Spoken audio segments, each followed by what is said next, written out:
So this is a review for Cracked Quack, and with me today are two quacks that are cracked, my good friends Camden Spees and Essie McPeter. I don't know if I'm cracked, but I read Cracked magazine. Just a few bits of info to get underway. So as mentioned, this is Cracked Quack, released on the 5th of July 1952. It had a Blue Ribbon reissue sometime in 1960. It's the 654th in the series, and it's directed by Friz Freleng. You can find this on the, drum roll please, Looney Tunes Collector's Choice. Yes, Volume 1 Blu-ray set. I finally reached a review where I could actually review a brand new restoration on, well, physical media, so keep them coming. That's all I got to say about that particular series. And it looks fantastic, by the way, and you'll see that all throughout this review, which, yeah, I can't show you the full thing here due to copyright on YouTube, but what happens here is that Daffy is trying to fly south for the winter, but clearly he started too late. He ends up at Porky's house where he sees a stuffed black duck, and he comes up with the idea, hey, I'm going to impersonate this stuffed black duck and ride this winter out. It's a pretty straightforward idea. Oh, and Porky does his taxes. That's the most important thing here, that we're seeing even cartoon characters need to do the right thing and pay their taxes. Right, guys? That's the right thing to do? I didn't know. Add column 3 to column 4 and look up tax table to compute fiduciary. Oh, Rover, there's a dog here to see you. Yeah, Rover! We actually have a few bits of trivia on this one, aside from the fact we finally get this cartoon on the first volume of Looney Tunes Collector's Choice. But this is actually the last Porky Pig short directed by Friz Freleng in the Golden Age. He does direct him again in a later Christmas short in the 70s, but here, yeah, it's pretty much the last Porky short. And as you pointed out, he didn't really do that many Porkies, now that I think about it. Yeah, he did. I had, of course, where he created the character. But then, because he wasn't directing Looney Tunes, he never used the character until he returned. He did You Ought to Be a Pictures, which is iconic, but then after they switched the color, he does Duck Soup to Nuts. And then he does those remakes with Clampett, and then he does Doe for the Dodo 49, and Curtain Raiser, but I can't think of that many else, honestly. Pretty much, it's really just Chuck Jones and Bobby Kimson using Porky from now on, and he's more of a side character or a straight man, and usually he's with Daffy, a few times with Sylvester, and that sort of thing. It's interesting to see how Porky's gone from their main star, and then now he's just there, I guess. Bugs Bunny really took things over, and Daffy as well. I don't think Daffy was ever a star in the same way, because Porky was really the star until the mainstay of Looney Tunes, I would say, actually until 1942. Not really just until 41. If you look at merchandising credits and stuff like that, it's like Porky Pig was the main star. I think Daffy, he appeared in a lot of cartoons, but he didn't take off as a character until the early 50s when he was paired with Bugs Bunny. Even the first of the Hunting trilogy, I've read reviews, they just call him the Duck. They don't even refer to him as Daffy. He wasn't... At Disney, they all referred to the Duck as the Duck. But in fact, every episode of Walt's TV show, he refers to him as the Duck.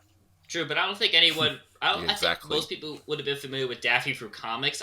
Daffy never appeared in comics, really. He appeared in the first issue. Later, by 1950, he was the mainstay of the comic books, but he really was not a big star. It was Bugs Bunny, Porky Pig, and Elmer Fudd. He really wasn't that big of a star until the 50s. He was loved by all the directors, but he didn't really catch on until the 50s, oddly enough. Now, I'm back to talk about merchandise, about cartoons. Now, here's an interesting factoid that Greg Yarabar on Cartoon Research puts out is that this cartoon was used as a record plot, also written by Warren Foster, who I believe wrote this cartoon, correct? Yeah. But he wrote a record called Daffy Duck's Feathered Friend with Daffy and Elmer, except it's this exact cartoon's plot. It was written, made, produced also in 1952. My theory is that the record came first. Or actually came at the exact same time, and they just used the same plot because cartoons records take a long time to produce. Foster had a tendency to reuse. That's why he went to Hanna-Barbera. Yeah, so did Friz Freleng, though, as we're going to get to how this cartoon was remade, I'm sure, a little bit later. With this short, the first time I actually saw this, and probably where a lot of people saw it, especially maybe in the 80s and that, I mean, I saw this in the 90s, but there was a compilation movie called 1001 Rabbit Tales, which they probably say it's the third Looney Tunes compilation movie, and in that one there was some minor dialogue changes to match the short to the film, which you can clearly single out, given Mel Blanc is of course much older by the time that compilation film was made.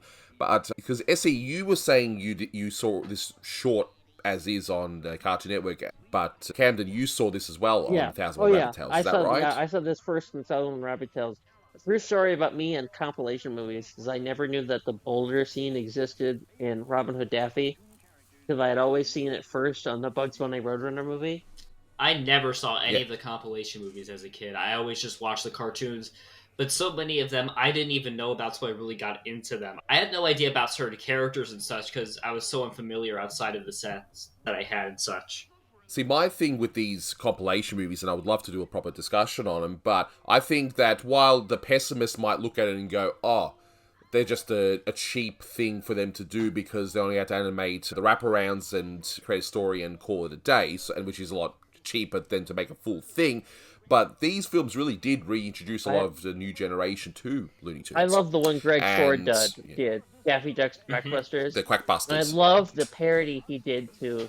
One of my favorite things he ever did is The Night of the Living Duck, which was a great parody of DC Comics, and I love it.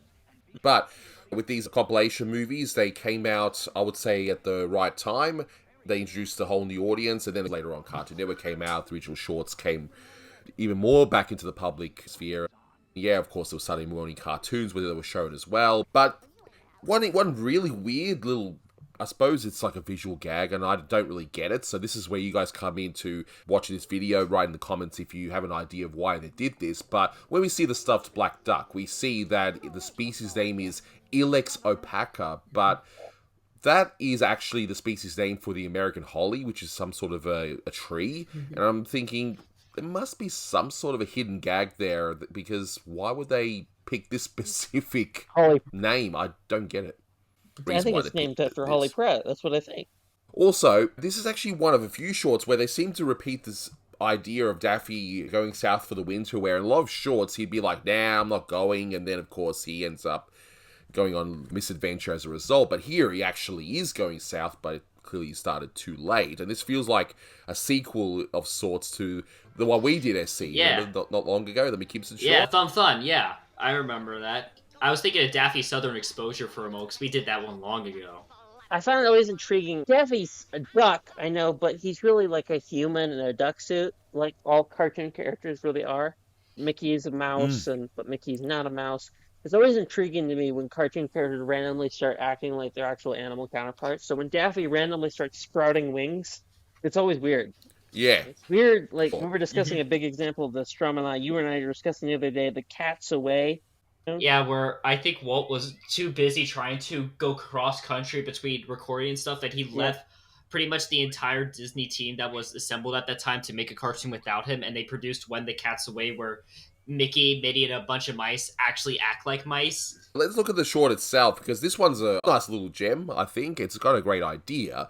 And speaking of the idea, you have Porky doing his taxes, which, come on, who would have thought of that, right? That's why I have to agree with Camden what he was saying about that record becoming first, because you wouldn't just get the idea of Porky doing his taxes just from the fact that you're doing this cartoon. You have to go out of your way to think about that. So you would have had to have the core of the idea first. So Warren probably had come up with the record first, then proposed it to Freleng, and then they brainstormed more and came up with the whole tax angle. That, of course, affects the big funny ending. I imagine they didn't also use Elmer Fudd for the reason that I imagine Capitol Records had some kind of contract that you couldn't just use the story directly. So you could just replace the characters, which characters in this context are pretty much the same. They could have, Elmer Fudd could have easily been used in this role. In fact, Friz Freleng would end up in a few future shorts, have these semi-educational shorts like about finances and that, where he would use Elmer in what the sort of role Porky Pig's on right now. Yeah. And, so he would do similar things, but here he just uses Porky and that's it. But looking at this short, one shot that I absolutely loved, both as a kid and rewatching it now, is the look of Daffy with his lips. Even I know he's got a beak, but his lips against the window. They use that exact expression in the cartoon we're going to discuss later about this short, but with the dog. Looking at Porky's home, and looks like Porky is a hunter in his spare time, because he's got these things mounted on his wall. And one interesting thing is you got, of course, a lion and that sort of stuff. And One of them seems to be a mouse. I know that Porky was up against the mouse in a few Davis shorts. So maybe there's a bit of continuity. Maybe he finally got that mouse and mounted his head on a wall. I don't know. But Speaking of Art Davis, Oh, I know. Art Davis animates the best sequence in this where Daffy gets the bone and he throws it out the window. The dog jumps out the window to get it. Then he closes the window. And Daffy's like, I can't bear to look, and then just closes the shade on him. That's my favorite gag, I think, in this entire short. Just, he's like, so, and Jin just closes the blinds.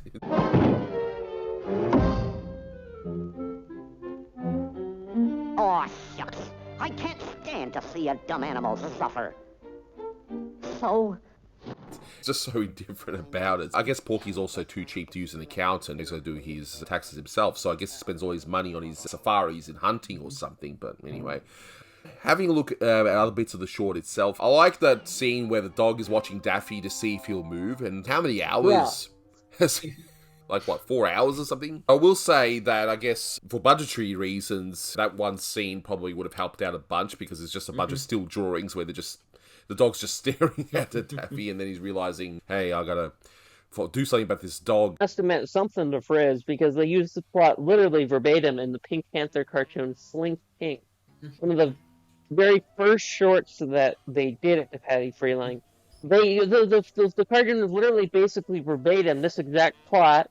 The Panther comes in, the Panther pretends he's a stuffed-mounted animal, and the dog barks a bunch to get thrown out. I think the major difference is just the fact that the guy with the big nose just isn't doing his taxes this time. He is wearing that similar robe. I think the idea was just too good to be worth repeating, but I guess the tax angle, because of the way that Cracked Quack ends, it just depended too much on dialogue. Well, I think Quack is a funnier cartoon. I think the way it's played out, I actually think the Panther short is better. This is one of the earliest Pink Panther shorts where they were really good still. It just plays himself really well, like a Pink Fink kind of scenario. Yeah, and there's nothing wrong with reusing ideas. Friz would always reuse them all the time, because these things weren't really meant to be binge-watched, and by the time that Pink Panther short came out, this short would have been in distant memory for a lot of people. Maybe it was shown on the Bugs Bunny show. Not many people would have been obsessive enough to notice that, hey, they got the same story. Anyway, I like the bug part on Daffy's beak. I don't know, it's hard to watch. I never liked bugs, especially in summer here. We get lots of flies around and that sort of stuff. And Yeah, it's like... just... He's almost drawn on the cheeks of his bill. He's drawn with sharp fur, like he's bugs, if you look very closely at some of the keyframes. That's a funny detail to me. And also, the bug ends up telling the dog, why, are they friends or something? What's the deal there? He just snitches on Daffy to this dog, and it's just so good.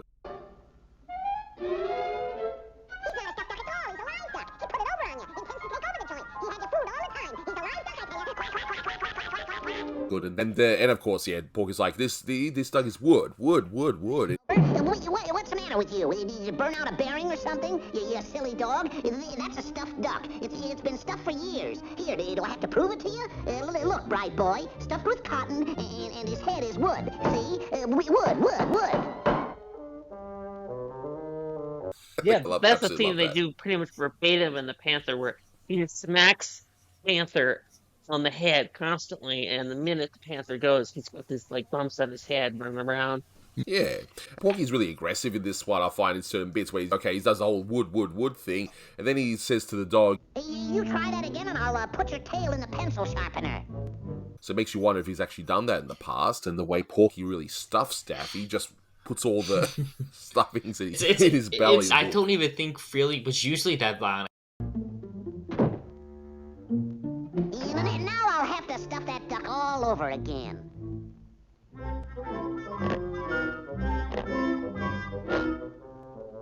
Exactly, and then we get to the end where we wrap up the cartoon nicely, where you see all these other ducks, they're flying south, and they're like, Now there's one of our boys that got this flying south business beat. rather than doing what Daffy does and be quiet about it, they just throw a party. And it helps just Porky, because again, he needs dependence, which actually helps the tax part make sense. And even then, I guess the tax angle works, because it would give Porky some justification for being so upset. If you watch this on the 1001 Rabbit Tales, it's a little bit different. Porky basically just says, get out, and that's pretty much it. That's how it just ends right there. So as for a score, look, I do have a bit of nostalgia for this one because I saw this one a lot via the Rabbit Tales movie. I think it's really well made, maybe 8.5 out of 10. I really enjoy this one. The story is pretty solid. Some great gags in here. It's perhaps not a standout, but I'm guessing nostalgia also plays a part of it too. So yeah, that's my score. SC, I'm gonna go 8.5 because it's certainly not one of the best cartoons ever made. There were a lot of really good cartoons, but this one, when you watch it, it actually is really well made. It takes a good idea and makes it work perfectly. I think it deserves 8.5, definitely. And yourself, Camden? You pretty much rate everything 10 anyway. Yeah, that's true. I do because I'm really bad at rating, so I'll just say ditto with what y'all said. There we are. Beautiful. So yeah, it's a solid cartoon, worth watching, and if you haven't got that Looney Tunes Collector's Choice Blu-ray set yet, they have announced Volume 2 at the time of this recording.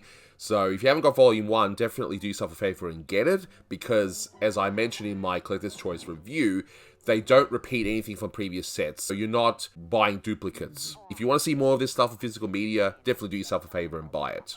And I'm sure you boys can agree with that. Yep. Yeah, It's everyone's in agreement cheap there. for the cheapskates. It's cheap now. Exactly, I think it was even like $5 at one stage or Yeah, something. $8. Really low. That's It's a like- ridiculous number.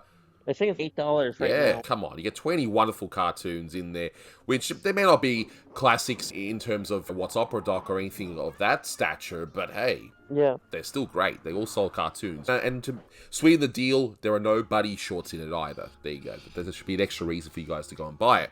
But that'll do it for this one. Thank you so much for watching, guys, and until next time, take care. That's all, folks.